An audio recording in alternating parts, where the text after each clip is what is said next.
Des casseurs déchaînés, un glacier qui s'effondre sur un village en Suisse, Valence sous les eaux il y a quelques mois. Peut-on encore assurer certains risques? Ce matin, mon invité interviendra au MEDEF pour parler d'inclusion. L'assurance inclusive, qu'est-ce que c'est? Je vais lui poser la question. Il est le patron d'un des plus grands groupes d'assurance au monde.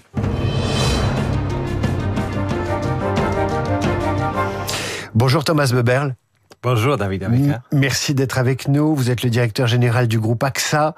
95 millions de clients dans 50 pays, servis par 154 000 collaborateurs. Vous êtes né en Allemagne, près de Cologne, et vous avez pris les rênes d'AXA à 42 ans. Vous en avez aujourd'hui 10 de plus. Quand vous regardez le monde d'aujourd'hui, Thomas Beberl, qu'en Espagne, vous voyez Valence sous les eaux, qu'en Suisse, pays que vous connaissez bien, un glacier s'effondre sur un village, qu'en France, plus un seul grand match de foot n'échappe au vandalisme. Que vous dites-vous ?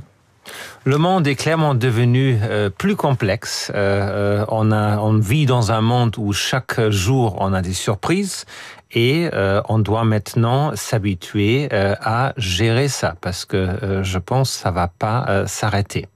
Et gérer ça veut dire il faut plus prévoir, il faut plus réfléchir pour se protéger pour demain, pour augmenter notre résilience contre ces dangers. Est-ce qu'on pourrait dire que votre métier, c'est de ne pas être surpris ?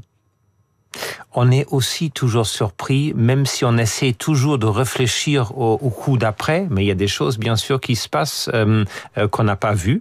Dans ce métier-là, il est absolument important d'être diversifié. Ça veut dire avoir ses doigts partout, mais pas trop profondément.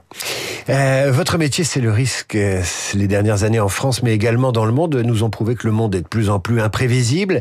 Est-ce que ça peut conduire un jour AXA à ne plus assurer certains risques? Je pense évidemment à certains risques climatiques, à certains imprévus qui feraient que certains clients ne seraient plus assurables. C'est toujours une grande discussion sur la question de l'assurabilité. Moi, j'y crois pas du tout. Les risques restent assurables, mais il faut changer la façon dans laquelle on gère les risques. Dans le passé, on a toujours focalisé notre métier sur rembourser des sinistres. Pour que ça reste assurable, il faut qu'on prévoie plus. Ça veut dire investir plus dans la prévention, accompagner le client ou les clients pour que le prochain sinistre ne se passe pas. Et c'est là où notre métier va se bouger, vers la prévention, et c'est par la prévention que le risque reste assurable. Vous avez ouvert une plateforme pour sensibiliser les assurés, et ceux qui ne le sont pas d'ailleurs, aux risques climatiques, à la fois pour leur santé, pour leur environnement immédiat, pour leur logement. Est-ce qu'il faut former, sensibiliser davantage les Français et les Européens à ce qui peut leur arriver, un arbre qui tombe sur le toit de la maison, de nouvelles maladies liées au réchauffement climatique, la maison qui se fissure parce qu'il y a un changement de température violent pendant un été. Si on ne fait pas cette prévention, vous pensez qu'on ratera le coche ? Non, si on fait pas la prévention, qu'est-ce qui va se passer? Les normes de risque augmentent, on en a parlé, le prix du risque augmente, ça veut dire à un moment donné, ça va être difficile de financer l'assurance. La seule manière de financer et de garder l'assurabilité est de faire plus de prévention, qui nécessite qu'on donne plus d'éducation. Alors, il faut pas, je veux dire, rendre la vie de nos concitoyens horrible, parce qu'on pense toujours aux risques, il faut aussi penser aux opportunités. Mais être conscient sur des grands risques de maladies, de naturel, tout ça, est très important. Est-ce que bientôt, l'assurance sera un luxe ? Est-ce que s'assurer pour certains foyers, c'est une dépense, c'est cher, ça coûte cher, et puis il y a l'inflation aussi, même si elle est en baisse aujourd'hui. Est-ce qu'on va vers une assurance luxe pour certains ménages ? On peut pas, parce que le système de l'assurance est basé sur la cohésion sociale. Ça veut dire assurer quelques-uns et pas la majorité ne fait que le mécanisme de l'assurance ne marche plus. On a besoin une grande population pour assurer, parce que comment ça s'est passé? Dans un village, vous avez 10 personnes, une personne tombe malade, les autres 9 aident la personne qui tombe malade. Si vous avez un seul qui reste, ça va devenir très difficile. Thomas Buberl, vous intervenez au MEDEF ce matin sur le thème de l'assurance inclusive. Vous estimez chez AXA que la classe moyenne est moins bien assurée qu'autrefois, que les pauvres sont mal assurés et que d'une certaine façon, le secteur des assurances s'est éloigné de sa vocation première, c'est-à-dire la solidarité collective, la mise en place de systèmes de solidarité et d'assurance, ceux des pionniers d'une certaine façon. Les mutuelles, les assurances. Qu'est-ce que vous voulez faire ? Qu'est-ce qu'il y a derrière ce mot d'assurance inclusive ? Car le mot inclusion est à peu près mis à toutes les sauces aujourd'hui. Alors d'abord, on souffre d'une fracture sociale énorme dans notre pays, mais aussi ailleurs. Et cette fracture sociale va menacer notre pays. On s'est dit, on ne peut pas attendre l'État pour que l'État résolve les sujets. Il faut qu'on contribue nous-mêmes comme entreprise et acteurs responsables dans cet État à résoudre ce problème. Et c'est pourquoi on s'est dit, qu'est-ce qu'on peut faire pour les à peu près 20% des Français qui ont aujourd'hui du mal à s'assurer, soit parce que c'est trop cher ou ils sont exclus. Et là, on a lancé il y a un an une nouvelle palette de produits qui marche très bien et qui adresse exactement ce besoin. Thomas Buberl, vous êtes le président d'AXA, vous êtes un patron, vous avez 154 000 agents dans le monde. Pouvez-vous garantir à ces gens qu'ils n'ont pas à redouter l'intelligence artificielle et qu'elle ne nuira pas à l'emploi chez AXA? Alors d'abord, nous sommes très fiers de nos agents et en France, chaque 6 kilomètres, on a un agent parce que la proximité avec nos clients est extrêmement importante. L'IA, pour nous, est un outil à nous aider. On a parlé avant sur la prévention. La prévention nécessite une observation continuée. La technologie va nous aider. Par exemple, on a aujourd'hui une plateforme qui, par des satellites, regarde des risques. On va se développer beaucoup plus vers ces technologies, mais pas pour remplacer l'assureur ou pour remplacer l'agent, mais pour l'aider à mieux faire son boulot. Vous parlez de proximité, mais avec mon téléphone et une intelligence artificielle affûtée, dans 5 ans, cette intelligence artificielle peut me conseiller sur tout un tas de choses. Il y a des gens qui aujourd'hui sont plus proches de leur agent conversationnel nourri d'intelligence artificielle que de leur meilleure copine ou de leur psychanalyste. Ce qui veut dire que demain, on peut être plus proche de son téléphone et d'une IA que de son conseiller AXA. Ça vous pend au nez ? Ça peut être le cas, et pour quelques-uns, c'est peut-être le cas, mais c'est intéressant. Les gens commencent toujours avec la machine et se terminent avec l'humain. Parce qu'à un moment donné, c'est quoi l'assurance ? On achète une promesse. Et si on veut acheter une promesse, on veut voir la personne dans les yeux. On veut avoir la confiance de cette personne. Et beaucoup de fois, l'achat de l'assurance se termine avec l'humain. Thomas Buberl, ça fait 9 ans que vous dirigez AXA. Vous avez pris la direction de l'entreprise très jeune, 42 ans.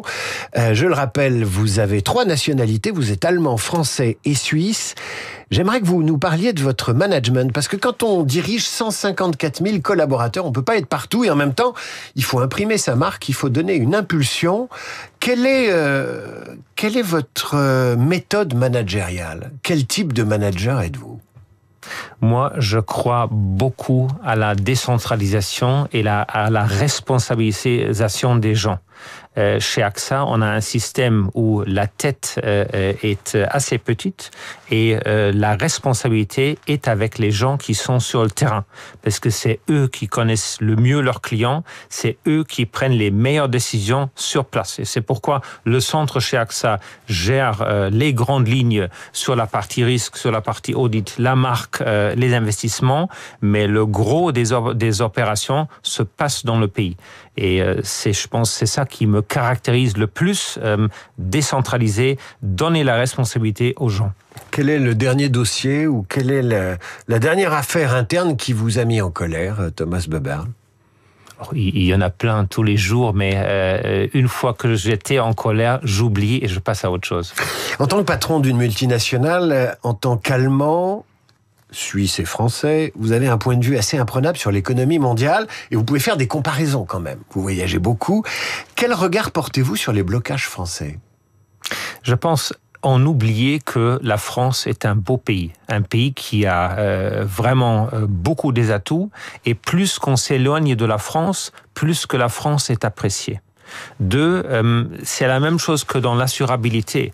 Je crois pas au sujet que la France est irréformable. La France est réformable comme les risques restent assurables. À condition de... Alors, il y a deux conditions. Un, je pense il faut pas toujours se dire c'est l'État qui va résoudre.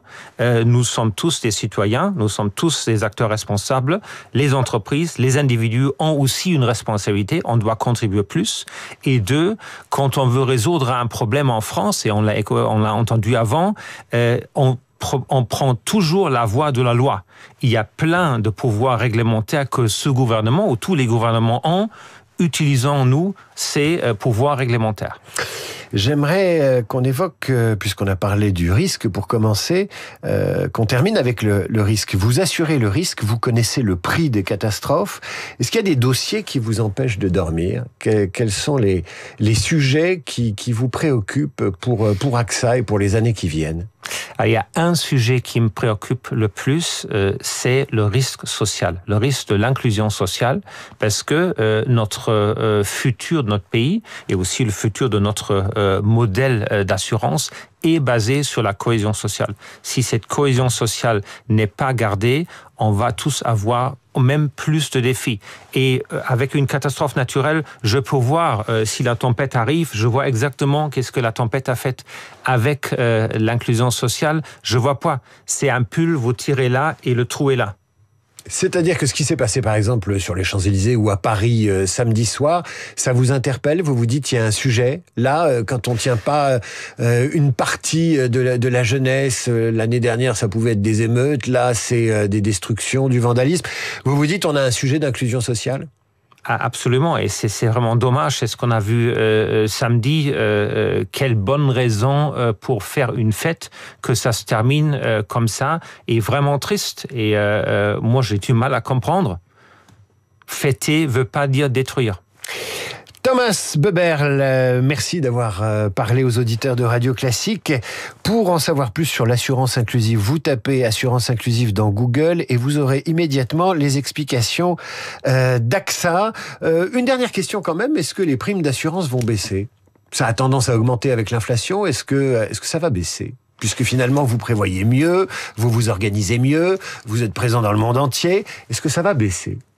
Je pense qu'on va avoir mal de voir les prix baisser parce que il y a une inflation générale qui est positive et normalement les prix de l'assurance sont en ligne avec cette inflation générale. Bien sûr, on va tout faire pour mieux maîtriser les coûts, pour pousser et appliquer plus de prévention pour que les prix restent possibles à acheter de l'assurance. Thomas Boeberl, merci. À bientôt sur Radio Classique. Merci d'être venu parler à nos auditeurs. À suivre le rappel des titres, la revue de presse d'Hervé Gattegno et notre esprit libre, nos esprits libres du mardi, Sophie Obadia et Christophe Barbier, Radio Classique.